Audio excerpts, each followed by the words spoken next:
ഉത്സവത്തോടനുബന്ധിച്ച് ഗ്രാമപ്രദക്ഷിണ ഘോഷയാത്ര നടന്നു. തൃപ്പാവുമ്പ മഹാക്ഷേത്രത്തിലെ ഉത്സവത്തിന്റെ ഭാഗമായാണ് മഹാദേവന്മാരെ എഴുന്നള്ളിച്ച് ഗ്രാമപ്രദക്ഷിണ ഘോഷയാത്ര നടത്തിയത്.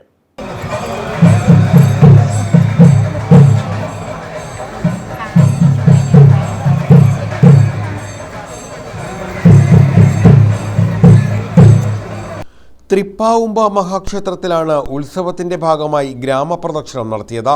ക്ഷേത്രോപദേശക സമിതിയുടെ നേതൃത്വത്തിൽ മഹാദേവന്മാരെ എഴുന്നള്ളിച്ചുകൊണ്ടായിരുന്നു ഗ്രാമപ്രദക്ഷിണ ഘോഷയാത്ര നടത്തിയത്.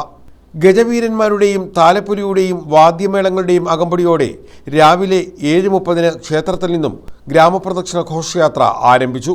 പള്ളിസ്രാമ്പ്, പുത്താഴത്തുമണം സുബ്രഹ്മണ്യസ്വാമി ക്ഷേത്രം, പറമ്പത്തുകുളങ്ങര മഹാക്ഷേത്രം, തണ്ണീർക്കര ബാലഭദ്രദേവി ക്ഷേത്രം, മണപ്പള്ളി അഴകിയകാവ് ദേവി ക്ഷേത്രം, മണപ്പള്ളി UPS ജംഗ്ഷൻ, തോട്ടുകര ദേവി ക്ഷേത്രം, കുറ്റിശ്ശേരിവിള ദേവി ക്ഷേത്രം, കോരമംഗലത്തുകാവ് ദേവി ക്ഷേത്രം, തോട്ടുകടവിൽ ദേവി ക്ഷേത്രം, കൊച്ചുചിറക്കൽ ദേവി ക്ഷേത്രം, കുമ്പഴ ശ്രീ ഭദ്ര ദുർഗാദേവി ക്ഷേത്രം, ചിറക്കൽ ദേവി ക്ഷേത്രം, തെന്നല മണ്ണടി ഭഗവതി ക്ഷേത്രം, തെക്കടത്ത് ശ്രീ ഭദ്ര ദുർഗാക്ഷേത്രം, ചാങ്ങേത്ത് ശ്രീ ഭദ്ര ദുർഗാ ശിവക്ഷേത്രം, വാഴപ്പള്ളിൽ ദേവി ക്ഷേത്രം, കളരിക്കൽ ദേവി ക്ഷേത്രം, അകമ്പടിക്കാളയുടെ കാളകെട്ട് മണ്ഡപം, ചെട്ടിശ്ശേരിൽ ശ്രീ ഭദ്ര ഭഗവതി ക്ഷേത്രം, പോണാൽ ശ്രീ ഭദ്ര ഭഗവതി ക്ഷേത്രം, പാലമൂട് മണികണ്ഠ സന്നിധി വഴി ഗ്രാമപ്രദക്ഷിണം ക്ഷേത്രത്തിൽ സമാപിച്ചു.